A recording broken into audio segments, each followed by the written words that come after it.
Ladies and gentlemen, when I'm in the streets interacting with the people, I find some Kikuyus blaming themselves for voting President William Ruto back in 2022. And I also find some other communities as well feeling that Mount Kenya were not supposed to vote for President William Ruto. But when I look at the way things are right now, I feel that those who voted for Raila Amolo Odinga and those who voted for William Ruto, it's all the same, in the sense that right now they are working together. Raila Amolo Odinga is defending the UDA manifesto, Ruto's moves, high taxation, housing levy, plus many other things. But now, I know most of you are asking yourselves, how did the Mount Kenya people arrive at voting for William Ruto back in 2022? I've done some bit of research, gone to the ground, asked people, and I came up with a summary of 5 points in a way these people decided to vote for President William Ruto back in 2022. And that is what I want to take you through. But before I do so, if this is the first time you're watching my videos at Mukwa Times, please feel free to subscribe, like, and comment, because that is the best support you can give this channel. Number one in my list, ladies and gentlemen, it is the support that William Ruto gave Uhuru Kenyatta from 2013 all the way to 2017. Ladies and gentlemen, if you all remember very well, William Ruto and Uhuru Kenyatta were facing charges against human rights in the ICC. So these people had a history together. But regardless of their state, Uhuru Kenyatta registered his interest to vie for president. And the people of Mount Kenya accepted. Ladies and gentlemen, Uhuru Kenyatta needed someone to support him as well from other communities, at least to make him president. And Gideon Moi could not. Raila Amolo Odinga could not. William Ruto came up. Of course, they had their own discussions, but supported Uhuru Muigai Kenyatta. When we were heading to 2017, we all know that after the first round, after Uhuru Kenyatta had won, they parted ways. Until when the court nullified the elections, then they came back and started pushing for the campaign again.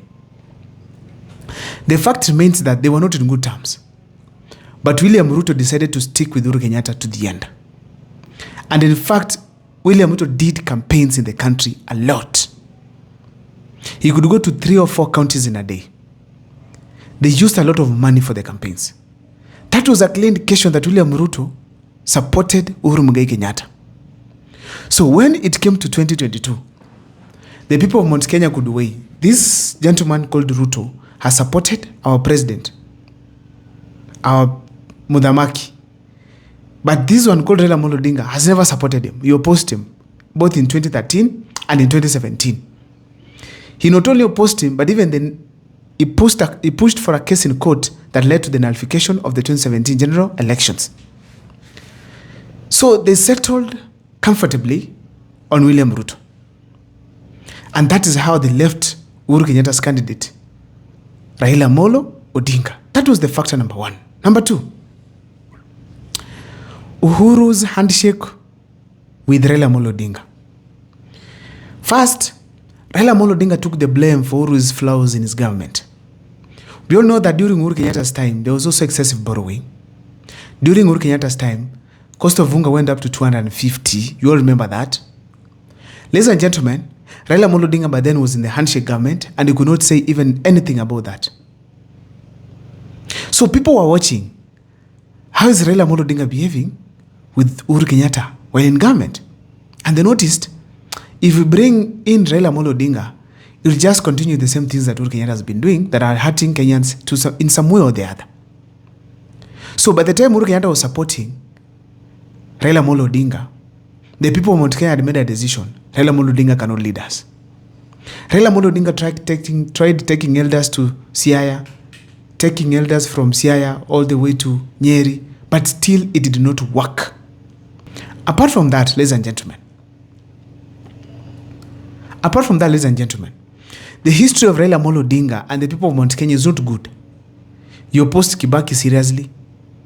Despite supporting him, you opposed him seriously in 2007. So a lot happened. They have a history that they cannot vote for Raila Amolo Odinga. In fact, Gachagua even came out and said that come rain, come sunshine, Raila is unacceptable to the people of the mountain. People took it for granted. And I always tell you that whatever Gachagua says, he says it authoritatively knowing that's what the ground is saying.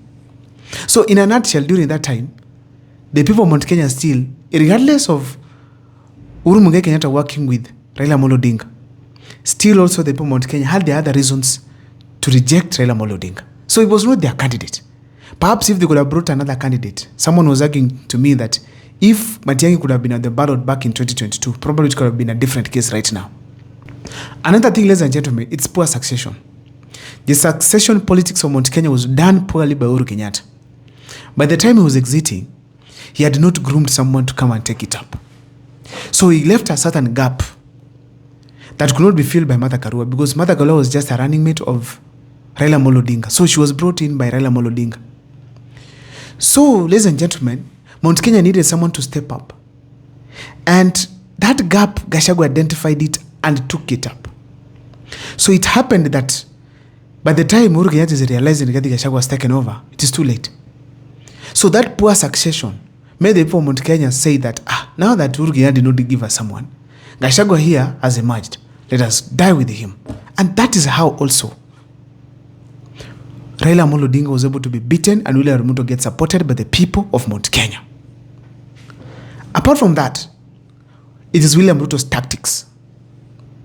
This gentleman was always available for the people of Mount Kenya. He was always in Mount Kenya. Every Saturday, every Sunday, he had a church service that he was attending there, singing and praying, quoting verses.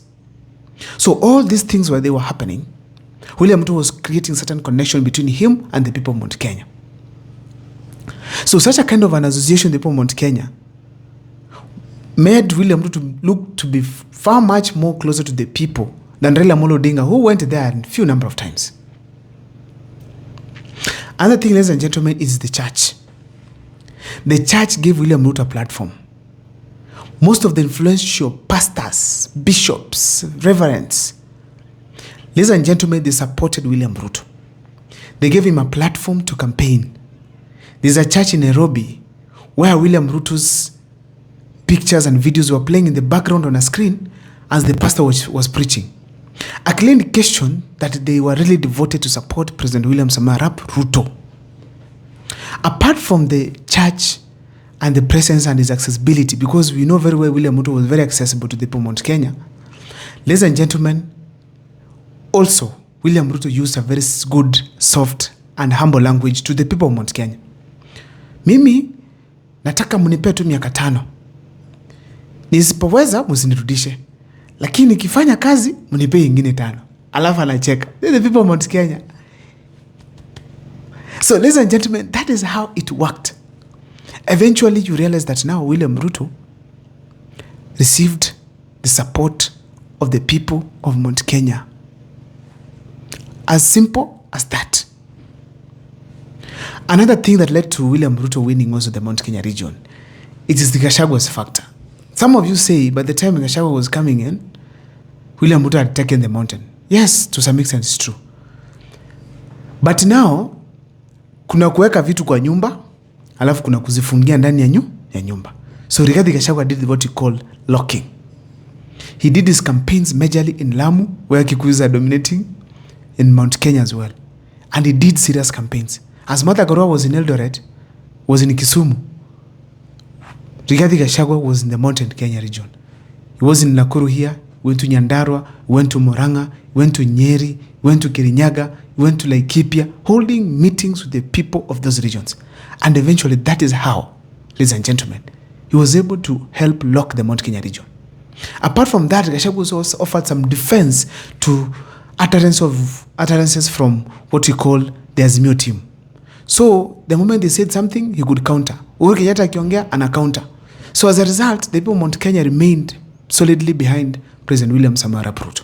I don't know what is your take, but on the comment section, share with me on what you think made the people of Mount Kenya to vote for President William Ruto. See you next time for more videos.